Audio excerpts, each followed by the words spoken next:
Oh, man. Okay. We're doing a zango dog. What's that? Okay.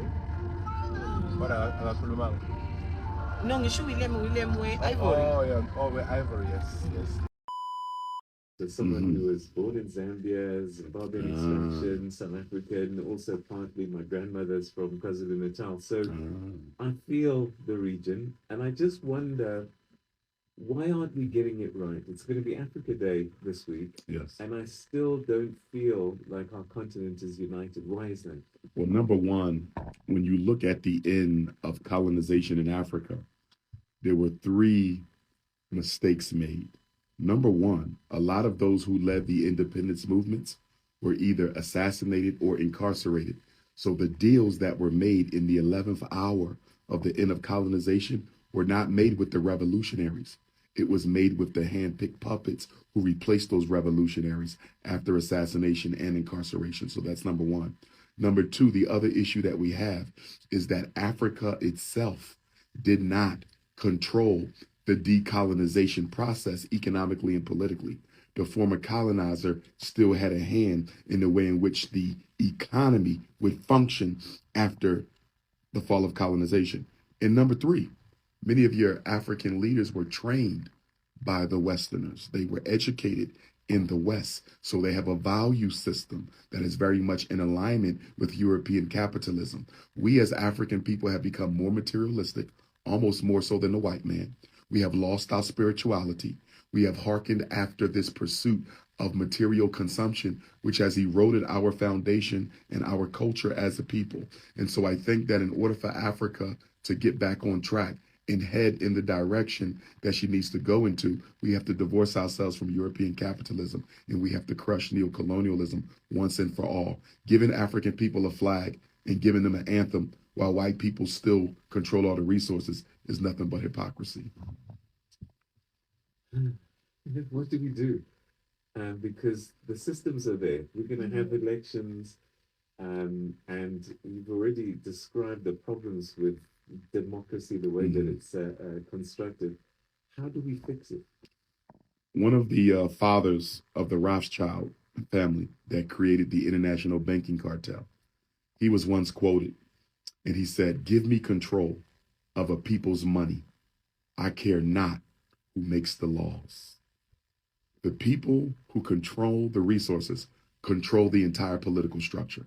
Democracy is a fraud. If voting could change anything, voting would be illegal. The only way the people are going to be able to transform the democracy the way in which it is they're going to have to divest from the political structure as it is, organize themselves, come back to the political structure and say, now we are voting as one block. Whether we're Zulu or Xhosa or Swazi, we're going to vote as one South African people, and we're not casting our vote for either party unless you can guarantee us that there will be redistribution of the land, redistribution of the wealth. You have to guarantee us that there will be an overhaul in the criminal justice code, that 65% of South African youth will not be employed, that you won't have 200,000 homeless Black South Africans in their own country, while people who are not Black are living their best life in this country. There has to be systemic and structural overhaul. You know what democracy does? Instead of engaging in systemic and structural overhaul, they just switch out the faces. Same thing they do in America. We're not going to change nothing, but we'll give you a Black president. We're not going to change nothing. We'll give you a Black Supreme Court justice. We're not going to change nothing. We'll give you a Black vice president. Who cares about a change in personality? We need change in policy. And just before we wrap up, what do you aim to achieve with your visit here to South Africa? Well, I see myself as an ambassador of Pan-Africanism.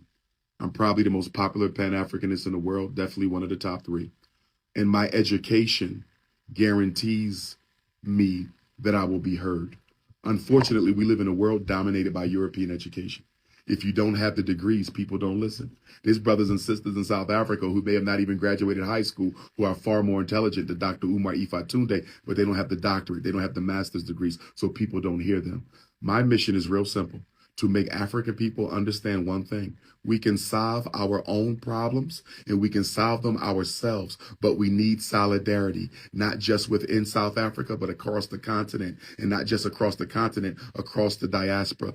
For example, you have so many African countries who are going into debt through loans from the World Bank, International Monetary Fund, the Dutch, the British, the French. Why are you going into debt by borrowing money from these European countries when Africans in America, we're a $2 trillion economy? $2 trillion. Come and borrow from us. Create a bank in your country where we can invest. And now you can take care of all the expenses of your country. And you're doing it by working with your brothers and sisters in the diaspora. Alone, we can do nothing. Together, we can do everything. My dear beloved brother, we have to have you back. Yes, You're sir. around for a while because we need another conversation. I head to Ethiopia tomorrow to keynote the African Liberation Day in Addis Ababa. But I don't leave. Well, no, I leave tonight. Look at my memory. I fly out tonight to Ethiopia. But I do plan to come on back. All right. But we'll get you on the line. Yes, and you can always call me if you want me to call in. Yeah. Yeah, that's not a problem. I can always call in. I feel like this conversation is So much more to unpack, right? Yeah, definitely agree with that. Dr. Umar Ipatunde, thank you so much for joining us this morning. Let's go to the news desk now for the latest headlines with John Tulo. Great convo. Thank you. Thank you. I enjoy it. Y'all want to do a photo or? Yeah. All right.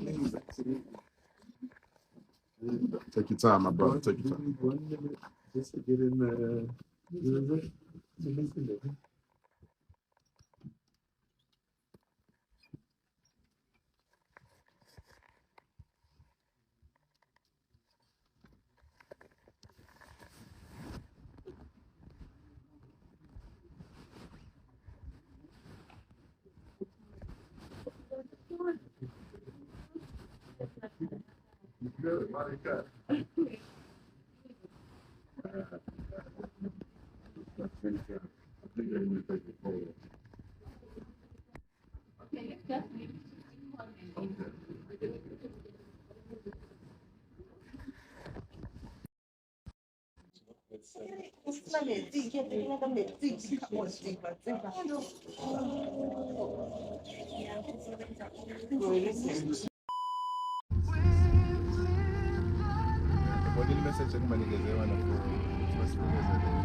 Oh, she didn't. Did he bring them?